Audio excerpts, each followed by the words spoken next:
नमस्कार साथियों, स्वागत है आप सभी का बीपीएससी स्टडी आईक्यू चैनल पर। मेरा नाम है अभिषेक और आज बिहार की खबर में हम जानने वाले हैं एक अवार्ड के बारे में। उस अवार्ड का नाम है राष्ट्रीय पंचायत पुरस्कार। दिया गया है ये बिहार की 3 पंचायतों को। डेफिनेटली कुछ ना कुछ अच्छा काम हुआ होगा, इसी वजह से इसको नेशनल लेवल पर एक्नॉलेज किया गया है, पुरस्कृत किया गया है। कौन देता है ये अवार्ड, इस अवार्ड से होगा क्या, इस अवार्ड में क्या क्या चीज़ें सम्मिलित की गई थी, कि इसमें क्या प्राइज मनी होती है, वो भी हम आज डिस्कस करने वाले हैं इस वीडियो के अंदर। इस वीडियो को शुरुआत से अंत तक पूरा देखिएगा, आपके लिए काफ़ी इन्फॉर्मेटिव होने वाला है। चलिए आगे बढ़ते हैं। और आगे बढ़ने से पहले अगर मैं बता देना चाहता हूं कि बीपीएससी स्टडी आईक्यू चैनल को अगर आपने सब्सक्राइब नहीं किया है तो ज़रूर कर लें, जिससे कि आपको सारी अपडेट्स मिल पाए हमारे वीडियोस की, बिहार की खबर की और सब्जेक्टिव जो नॉलेज होती है उसके लिए जो वीडियोस बनाए जाते हैं उनकी भी। चलो आगे बढ़ते हैं। यहाँ पर मिनिस्ट्री ऑफ पंचायती राज की तरफ से पीआईबी में, प्रेस इंफॉर्मेशन ब्यूरो में, ये आर्टिकल भी आया था, नेशनल पंचायत अवार्ड्स। और यहाँ पर इसकी जो टैगलाइन है वो है ग्रामीण शासन और स्थायी विकास में उत्कृष्टता का उत्सव। ये दिया गया है 11 दिसंबर की, ठीक है, 11 दिसंबर को ये अवार्ड दिए गए हैं। ये अवार्ड क्यों दिए जाते हैं इनके बारे में हम आज इस वीडियो में जानेंगे। और इनमें बिहार के तो जो 3 पंचायतें हैं उनको इंक्लूड किया गया है। दैट्स ए वेरी गुड, हम कह सकते हैं कि काम किया गया था वहां पर, इस वजह से इनको इंक्लूड किया गया यहाँ पर। तो चलिए आगे बढ़ते हैं। ये पीआईबी का एक न्यूज़ का आर्टिकल है, तो मुझे लगा कि आपको यहाँ पर इंक्लूड करके दिखाना चाहिए। क्यों मैंने ये चीज़ दिखाई है, ये मैं आपको न्यूज़ के जो चैनल्स होते हैं उनके आर्टिकल्स भी दिखाता था, लेकिन अगर आपको कुछ इन्फॉर्मेशन चाहिए होती है किसी भी ऑथेंटिक सोर्स से, तो PIB is the authentic source, जो गवर्नमेंट की तरफ से एक सोर्स है। मिनिस्ट्री वाइज डेटा आता है यहाँ पर, मंत्रालयों की तरफ से जो भी इन्फॉर्मेशन आती है वो यहाँ से आप लोग देख सकते हैं, पीआईबी से, प्रेस इन्फॉर्मेशन ब्यूरो।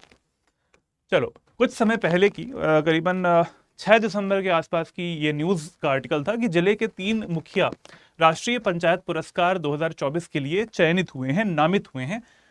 तो ये जो 6 दिसंबर की न्यूज़ थी, ये किस जिले के बारे में बात कर रहे हैं? ये हम लोग बात कर रहे हैं नालंदा जिले के बारे में, ठीक है।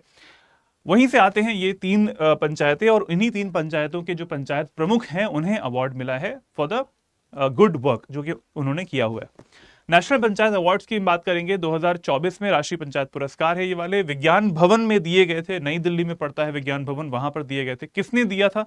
तो आप यहां पर फोटो देख पा रहे हैं, हमारी राष्ट्रपति हैं श्रीमती द्रौपदी मुर्मू जी, और साथ में खड़े हुए हैं हमारे मिनिस्टर ऑफ पंचायती राज श्री राजीव रंजन सिंह। यहाँ पर है मिनिस्टर साहब, यहाँ पर है हमारी प्रेसिडेंट श्रीमती द्रौपदी मुर्मू जी।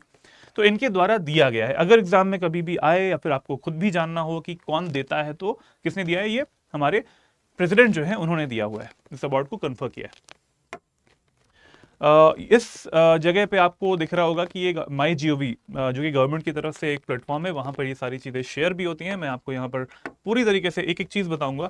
नेशनल पंचायत अवार्ड्स 2024 किसने दिया है भाई? ये दिया है honourable president of India Shrimati Draupadi Murmu ji ने ये प्रेजेंट किया है। क्या क्या चीज़ें हैं? 11 दिसंबर को दिया गया था ये, और विज्ञान भवन में दिया है। यहाँ पर 3 जो नीचे की तरफ यहाँ पर वैल्यूज लिखी हैं वो बहुत ज़रूरी हैं, इसके बारे में बता देता हूं। इसमें 45 अवार्डीज जो हैं आपको इस अवार्ड के अंतर्गत दिए गए। ये जो अवार्ड है ये 45 लोगों को, 45 अवार्डीज को दिया गया है, 45 लोगों को दिया गया है। 1.94 लाख इसमें ग्राम पंचायत इसमें कवर हो रही थी। 1.94 लाख जो है ग्राम पंचायत ने इस अवार्ड में पार्टिसिपेट किया हुआ था। इनमें से अवार्ड दिया गया है 45 को। 42% ऑफ द अवार्डीज जो है वो panchayat led by women. It means 42% जो पंचायतें हैं जिन्हें अवार्ड मिला है वो वुमेन लेड हैं, महिलाओं के द्वारा वो रन की जाती हैं, वो महिलाएं उनकी शीर्ष नेतृत्व कर रही होती हैं। तो ये एक बहुत बड़ा पॉइंट है आपके आने वाले मेंस एग्जामिनेशन के लिए भी। अगर आप तैयारी कर रहे हैं मेंस की, तो वहां पर आप इस पॉइंट को मेंशन कर सकते हैं, ठीक है, इस पॉइंट को, क्योंकि लोकल लेवल का जो एडमिनिस्ट्रेशन होता है उसमें अगर सरकार की तरफ से या फिर कोई, हम कह सकते हैं कि राष्ट्रपति की तरफ से, मिनिस्ट्रीज की तरफ से अगर एक्नॉलेजमेंट होता है महिला सशक्तिकरण में, अगर आप इस पॉइंट को लिख सकते हैं तो जरूर लिखें, ठीक है। ये क्योंकि 42% जो है awardees are panchayat led by women है। This point is very important for your mains point, ठीक है। चलो जानने के लिए भी बड़ी अच्छी बात है कि भाई उन्हें दिया गया है।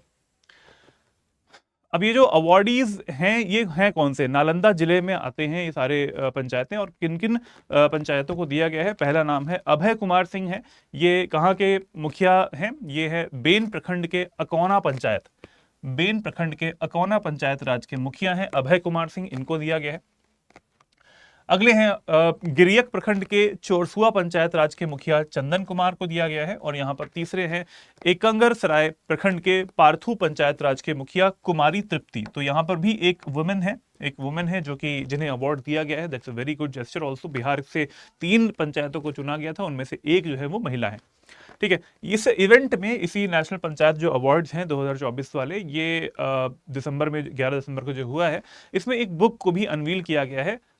कभी कभी ऐसा होता है कि एग्जाम्स में पूछ लेते हैं, या फिर जानने के लिए भी आप यहाँ पर इस बुक का नाम देख सकते हैं, best practices on works of awardee panchayat. तो ये एक बुक का नाम है जो कि इसी इवेंट में अनवील करी गई थी। किसने किया था? हमारी president, honourable president of India Shrimati Draupadi Murmu ji ने किया था। चलिए आगे जानते हैं। यहां पर एक टेबल दिखाई दे रही होगी आपको। इस टेबल में बस हमें क्या चीज फोकस करनी है, हमें बिहार को फोकस करना है, और बिहार को कौन सा अवार्ड मिला है वो देख लेते हैं। तो बिहार यहां पर आ रहा है तीसरे नंबर पे आ रहा है। उसको 3 मिले हुए हैं, ग्राम पंचायत के लेवल पर जो अवार्ड है वो भी इसको 3 मिले हुए हैं। और कौन सा अवार्ड मिला है? दीनदयाल उपाध्याय पंचायत सतत विकास पुरस्कार। कौन सा दिया है? दीनदयाल उपाध्याय पंचायत सतत विकास पुरस्कार दिया गया है इसको। ठीक है, ये वाला अवार्ड काफी इंपॉर्टेंट हो गया। ठीक है, अब ये वैसे तो बहुत सारे अवार्ड्स दिए गए हैं। ठीक है, अन्य जैसे राज्य हैं, आंध्र प्रदेश को 4 मिले हैं ये अवार्ड, असम को 1 मिला हुआ है, छत्तीसगढ़ को 1 मिला हुआ है। बाकी अदर स्टेट्स हैं जैसे कि त्रिपुरा नॉर्थ ईस्टर्न एक स्टेट है, उसको 4 अवार्ड मिले हैं। तो उन अवार्ड्स में दीनदयाल उपाध्याय पंचायत सतत विकास पुरस्कार में से बिहार को 3 मिले हैं, और यही आज का हमारा वीडियो भी है। टोटल मिला के कितने हो जाते हैं? टोटल मिला के 45, मैंने आपको बताया था अभी इससे पहले वाली स्लाइड में, 45 अवार्ड्स दिए गए। लेकिन यहां पर तो 27 ही आ रहे हैं टोटल। अलग अलग अवार्ड्स की कैटेगरीज आती हैं। पहला अवार्ड है यहाँ पर जो कि अभी मैंने बताया आपको, दीनदयाल उपाध्याय पंचायत सतत विकास पुरस्कार। दूसरा वाला जो है वो अवार्ड आता है नानाजी देशमुख सर्वोत्तम पंचायत सतत विकास पुरस्कार। ये नहीं दिया गया है, ग्राम पंचायत को दिया जाता है, ये ब्लॉक पंचायत को दिया जाता है। तीसरा आता है यहाँ पर डिस्ट्रिक्ट पंचायत से, इनको भी दिया जाता है। तो ये अवार्ड नहीं मिला है, जो नहीं मिला है वो भी बता दे रहा हूं।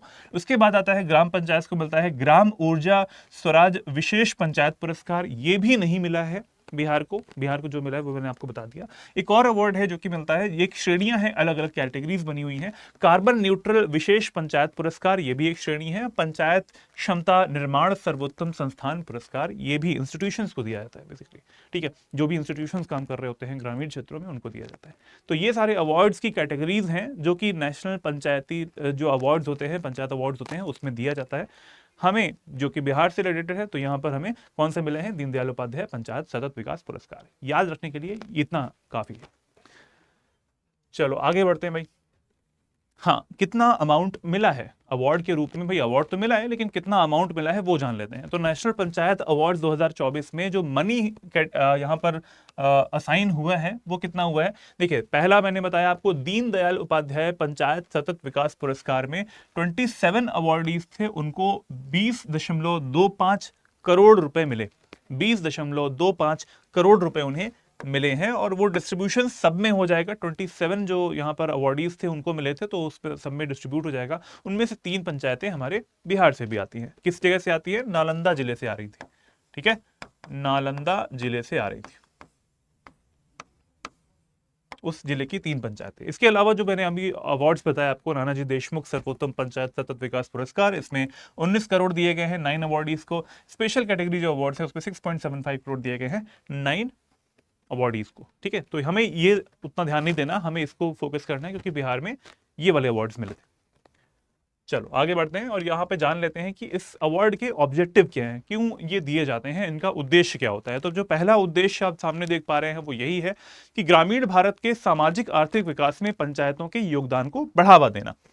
देखिए, हमेशा हमें ये पता रहता है कि इसका स्ट्रक्चर कैसे है। ऊपर से नीचे जो है वो जो केंद्र स्तर पर, उसके बाद में राज्य स्तर पर, उसके राज्य के बाद में ब्लॉक स्तर होता है, फिर ग्रामीण स्तर होता है। तो इस तरीके से एक पूरा स्ट्रक्चर बना हुआ है, उस स्ट्रक्चर के को फॉलो करते हुए ही एडमिनिस्ट्रेशन भी करना होता है। ग्रामीण क्षेत्रों में ग्राम पंचायतें होती हैं और उन पंचायतों में एक स्ट्रक्चर को फॉलो करना जरूरी होता है, जो कि एक डिसेंट्रलाइजेशन ऑफ द पावर्स भी बोला जाता है। ठीक है, शक्तियों का एक तरीके से केंद्रीकरण ना हो पाए, विकेंद्रीकरण जो है वो यहां पर हम फोकस कर पाते हैं। तो यहां पर एक मेन फोकस वो क्या पॉइंट है, यहां पर सामाजिक आर्थिक विकास होना चाहिए। इस पॉइंट पर सबसे ज्यादा फोकस होना चाहिए किसी भी ग्राम पंचायत का, और यही इसका उद्देश्य भी है। अगला पॉइंट यहां पर आता है समावेशी विकास। हमेशा देखते हैं आजकल, हमेशा हर बुक में, हर रिपोर्ट में समावेशी विकास के बारे में बातें की जाती हैं। सस्टेनेबल डेवलपमेंट जो है और इंक्लूसिव डेवलपमेंट जो है उसके बारे में बात की जाती है। इंक्लूसिव डेवलपमेंट एंड सस्टेनेबल, सतत विकास और समावेशी विकास, इन सब के बारे में बात की जाती है। इसी को यहाँ पर भी इंक्लूड किया गया है सस्टेनेबल डेवलपमेंट में भी। तो सर्वोत्तम प्रथाओं को अपनाने के लिए अन्य पंचायतों को प्रेरित करना। तो बेसिकली अगर अवार्ड्स मिलते हैं, जैसे स्कूल डेज में होता था कि भाई फर्स्ट कोई आ रहा है तो उसको अवार्ड मिलेगा, सेकंड को मिलेगा, थर्ड को मिलेगा, उसके बाद अवार्ड नहीं मिलते, है ना, 10th तक पोजीशन तक अवार्ड नहीं मिलते किसी को। तो उससे होता क्या है कि नेक्स्ट टाइम पे जब भी कोई एग्जाम होता है तो उसमें क्या होता है कि बच्चों के मन में रहता है कि अच्छा हम फर्स्ट आ जाए, हम थोड़ा सा और मेहनत कर लेंगे तो अवार्ड मिल जाएगा। तो ये जो अवार्ड पाने की एक पॉजिटिव अप्रोच के साथ में जो अवार्ड पाने की जो लालसा होती है वही यहाँ पर भी कायम रखी जाएगी, और उसी चीज़ को प्रमोट किया जाता है इन अवार्ड्स के थ्रू। ऑब्जेक्टिव के थ्रू यही रहता है कि अगर आप नेक्स्ट टाइम पे आप कोई और पंचायत होगी वो अच्छा काम करेगी तो उसे अवार्ड मिल जाएगा। यही एक कंस्ट्रक्टिव हम कह सकते हैं कि कंपटीशन की भावना रखना एक प्रकार इसका एक एम होता है। अब जान लेते हैं कि जो अवार्ड्स हैं ये कब दिए जाते हैं। बेसिकली ये जो अवार्ड्स हैं ये बेसिकली नॉर्मली या फिर हमेशा जो है वो दिए कब जाते थे, ये दिए जाते हैं नेशनल पंचायती राज डे पर। नेशनल पंचायती राज डे कब होता है, ये होता है 24 अप्रैल को। नेशनल पंचायती राज डे होता है 24 अप्रैल को। इस साल भी दिया जाने वाला था ये 24 अप्रैल को, लेकिन इस बार जनरल इलेक्शंस हो गए थे हमारे लोकसभा के इलेक्शन से, इस वजह से इन्हें शिफ्ट किया गया और 11 दिसंबर को ये अवार्ड दिए गए थे। ठीक है, तो ये इंपॉर्टेंट है, यहाँ पर एक याद करने वाली चीज है कि नेशनल पंचायती राज डे कब होता है, 24 अप्रैल को होता है। ठीक है, ये जो अवार्ड्स हैं इन अवार्ड्स को रीवैम्प किया गया था कब, 2022 में इनको रीवैम्प किया गया था। रीवैम्प का मतलब है कि यहाँ पर जो उद्देश्यों में कुछ बदलाव किए गए थे, या फिर हम कह सकते हैं कि उद्देश्यों में कुछ नयापन ऐड किया गया था। वो क्या नयापन था, वो था सस्टेनेबल डेवलपमेंट गोल्स का, यूनाइटेड नेशंस का, संयुक्त राष्ट्र का जो एक सतत विकास लक्ष्य है उनको यहाँ पर इंक्लूड किया गया था। और इनको इंक्लूड करने से क्या हो गया था, हम LSDGs, लोकलाइजेशन जो है ऑफ SDGs को यहाँ पर प्रमोट किया जाता है। Sustainable development goals, there are total 17 sustainable development goals, सतत विकास लक्ष्य आते हैं। No poverty, zero hunger, water sanitation, शिक्षा, साथ में हमारे जो हेल्थ होता है उसके बारे में, और इंडस्ट्रीज के बारे में, एवरीथिंग, सारी चीजें यहाँ पर कवर्ड रहती हैं। There are total 17 sustainable development goals. इन सबको निचले स्तर पर बेसिकली देखा जाए कि जो एडमिनिस्ट्रेशन होता है उसका सबसे निचला स्तर होता है यही वाला, और ग्रामीण क्षेत्रों का ग्राम पंचायत है, वहां से इन चीजों को स्टार्ट किया जाए, वहां तक इस चीज को पहुंचाया जाए, यही एम था इसमें। एक और पॉइंट यहाँ पर बहुत इंपॉर्टेंट है, ये वाला आपके एग्जाम्स के लिए भी इंपॉर्टेंट है ये चीज, कि ये जो दिन है वो क्यों मनाते हैं। यह दिन 73वें संविधान संशोधन अधिनियम 1992 के अधिनियम की याद दिलाता है, जो कि 73rd कॉन्स्टिट्यूशनल अमेंडमेंट एक्ट था। कब आया था ये, 1992 में आया था। This is very important line here, 73rd constitutional amendment act 1992 जो 1993 में लागू हुआ था। तो 92 में आया था, 93 में लागू हुआ था, और ग्राम पंचायतों को इसने संवैधानिक दर्जा भी दिया था। तो एक कॉन्स्टिट्यूशनल स्टेटस दिया था इसने पंचायतों को, और now after that the panchayat became the constitutional body. ठीक है, उनके लिए अलग से पूरी तरीके से जो प्रक्रिया होती है वो चलनी थी। संविधान में किसी चीज को इंक्लूड कर लेना, दैट मीन्स उसके लिए अलग से कानून अगर बन गया है तो एक बहुत बड़ा एक स्टेप था डिसेंट्रलाइजेशन ऑफ पावर्स का।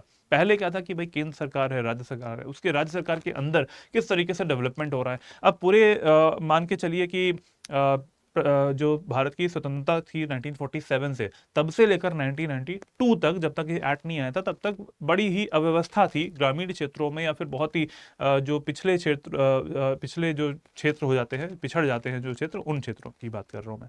तो अभी क्या है कि ये कॉन्स्टिट्यूशनल स्टेटस इन्हें मिल चुका है, तो ये एक बड़ा एक पॉइंट था, और इसी वजह से इसको पंचायती राज डे जो है, नेशनल पंचायती राज डे भी मनाते हैं हम लोग 24 अप्रैल को।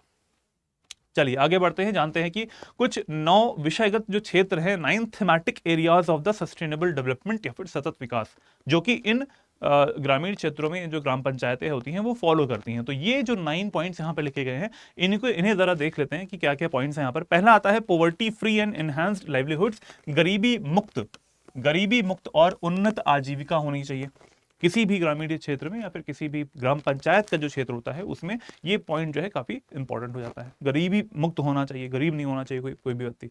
स्वस्थ पंचायत होनी चाहिए, हेल्दी रहना चाहिए। ऐसा नहीं है कि बीमारियां पनप रही हैं उन क्षेत्रों में, जो भी वहाँ की लीडरशिप है वो उस क्षेत्र में काम ही नहीं कर पा रही है प्रॉपरली। तो ये एक बड़ा पॉइंट है यहाँ पर। अगला आता है child friendly panchayat. Child friendly, इसके लिए मैं आपको बताऊंगा कि क्या मतलब होता है। हो सकता है कि आपको ये समझ में आ गया हो या फिर शायद समझ में ना आया हो प्रॉपरली। इसके बारे में मैं आपको यहाँ पे बता दे रहा हूँ, अलग से बता देता हूँ कि यूनिसेफ की तरफ से, यूनिसेफ जो है यूनाइटेड नेशंस की एक बॉडी है, उसकी तरफ से चाइल्ड फ्रेंडली पंचायत होती क्या है वो जान लेते हैं। तो चाइल्ड फ्रेंडली पंचायत का मतलब है कि ग्राम पंचायत के जो सभी सदस्य होते हैं किसी भी ग्राम पंचायत के, वो बच्चों के अनुकूल जो गतिविधियां होती हैं उन्हें समझ पाएं, उन्हें लागू कर पाएं और लागू करने के बाद में उन्हें बढ़ावा भी दे पाएं। ये एक बड़ा एक फैक्टर होता है चाइल्ड फ्रेंडली जो पंचायत होती है उसमें। अगला पॉइंट यहां पर है माता पिता और देखभाल करने वाले जो कि केयर गिवर्स होते हैं वो बच्चों की मुद्दों के बारे में जान पाए। ठीक है, बच्चों की जो जरूरतें होती हैं उन्हें जान पाए, उनकी जरूरतें पूरी हो पाए, निचले लेवल से लेकर ऊपर के लेवल तक, ये सारी चीजें हमेशा ध्यान में रखनी चाहिए। तो चाइल्ड फ्रेंडली पंचायत का मतलब यही होता है, जो कि इसका एक मेजर थीम भी है इस अवार्ड का। बच्चे खुश, सुरक्षित और सम्मानित रहें। Children are happy, protected and respected also. Protected also because आज के समय में आपने देखा होगा कि बहुत सारे ऐसे क्राइम्स हैं वो होते रहते हैं। घर में अगर हैं तो घर में भी बच्चे सुरक्षित नहीं हैं, घर के परिवारीजन जो होते हैं वो या फिर कभी कभी माता पिता भी उन्हें उस तरीके से ट्रीट नहीं करते हैं जिस तरीके से उनका बचपन जाना चाहिए।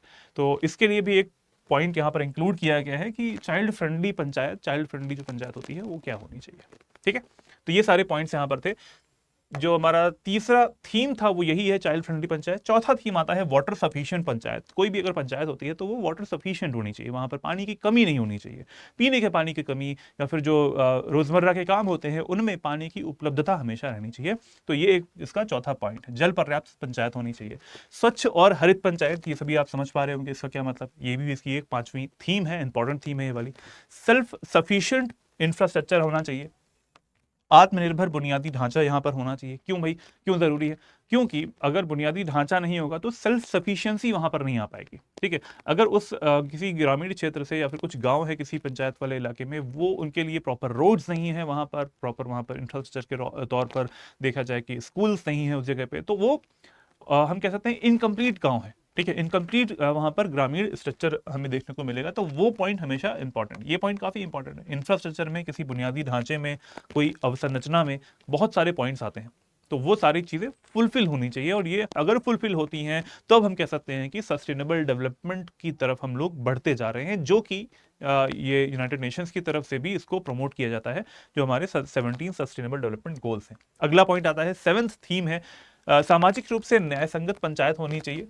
Socially just and secured panchayat होनी चाहिए। ठीक है, ये एक बड़ा पॉइंट है। पंचायत विद गुड गवर्नेंस, सुशासन वाली पंचायत होनी चाहिए। जो लीडरशिप है पंचायत में, पंच जो बैठे हुए हैं या फिर जो लीडर रहते हैं पंचायत के, वो लोगों के लिए काम करें, अपने लिए काम ना करें कि भाई फंडिंग आ रही है तो अपने लिए ही वो गाड़ियां खरीदने लग गए और जो फंडिंग्स आ रही हैं उनको मिसमैनेजमेंट कर रहे हैं। तो ये सब चीज़ें नहीं होनी चाहिए। प्रॉपर डेवलपमेंट होना चाहिए, सड़कों का होना चाहिए, पानी के लिए, टैप वाटर के लिए एक गवर्नमेंट स्कीम जो चलाई जाती है केंद्र सरकार से, राज्य सरकार से या फिर क्षेत्रीय लेवल पर भी जो भी चीज़ें जिले लेवल पर चलती है, वो सारी चीज़ें लोगों को मिल पाए।